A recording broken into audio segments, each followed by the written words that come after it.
दिनांक 25 जुलाई को थाना कर्नलगंज पुलिस को चंद्रिका प्रसाद, जो धौरहरा के निवासी हैं, थाना क्षेत्र कर्नलगंज के, उनके द्वारा सूचना दी गई थी कि उनका बड़ा बेटा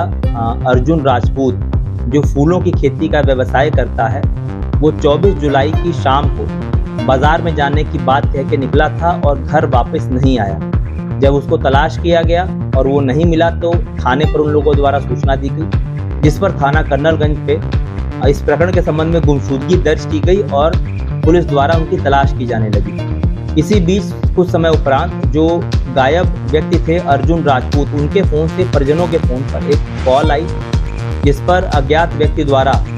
70 लाख रुपए फिरौती की मांग की गई और कहा गया कि यदि पैसा नहीं मिलता है तो उनके बेटे को वो सकुशल नहीं पा पाएंगे। जब ये सूचना थाना कर्नलगंज पुलिस को दी गई, पुलिस द्वारा तत्परता से इसमें सुसंगत धाराओं में मुकदमा पंजीकृत किया गया।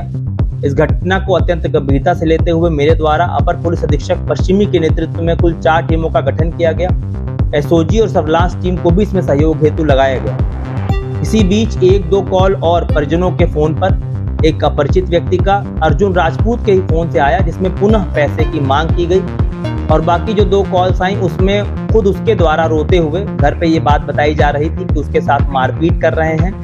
पहले तो उसने गोरखपुर ले जाने की बात बताई, उसके बाद किसी अज्ञात जगह की बात बताई कि यदि पैसा नहीं दिया गया तो उसका नुकसान हो जाएगा। हमारी टीमों द्वारा लगातार अथक मेहनत और प्रयास किया गया।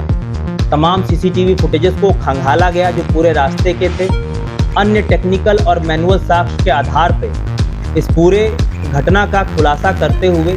जो ये गायब व्यक्ति थे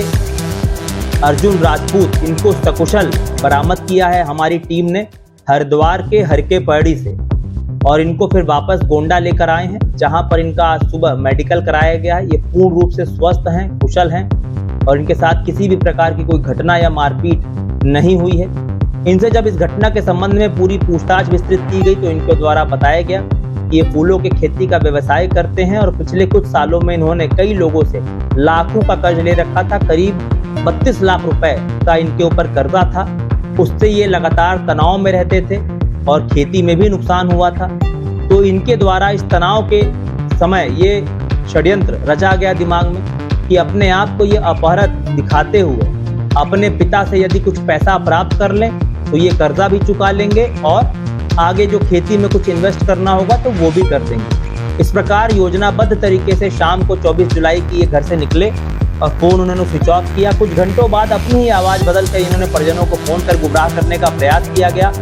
और उस वक्त ये चारबाग लखनऊ में थे, लेकिन घर वालों को अपनी लोकेशन इन्होंने गोरखपुर में होना बताया। उसके बाद ट्रेन के माध्यम से ये सीधे हरिद्वार पहुंचे और हरिद्वार में आप सभी जान रहे हैं कांवड़ का समय है, वहाँ बहुत भीड़ लाखों श्रद्धालुओं की है, उसी के बीच ये रह रहे थे और वहाँ पर किसी अज्ञात अपरिचित व्यक्ति को, जो ये बता रहे हैं कि कान साफ करने वाला व्यक्ति था, उसको 100 रुपए देके के इन्होंने पुनः अपने घर पे कॉल कराई ताकि एक अपरिचित की आवाज़ लगे और पुनः पैसों की मांग की। इनको हमारी टीमों द्वारा वहाँ दिन भर जो पुलिस टीम थी वो कांवड़ियों के वेशभूषा में वहाँ डटी रही और लगातार अपनी सूझबूझ और कड़ी मेहनत के बाद इनको वहाँ पर सकुशल बरामद कर लिया और इस प्रकार उनको यहाँ वापस गोंडा लेकर आए हैं। और जो इस सराहनीय कार्य करने वाली हमारी पुलिस टीम है उनको मेरे द्वारा इस सराहनीय कार्य के लिए 10,000 रुपए के नगद पुरस्कार से पुरस्कृत किया गया है और प्रकरण के संबंध में अग्रिम वैधानिक कार्रवाई अमल में लाई जा रही है।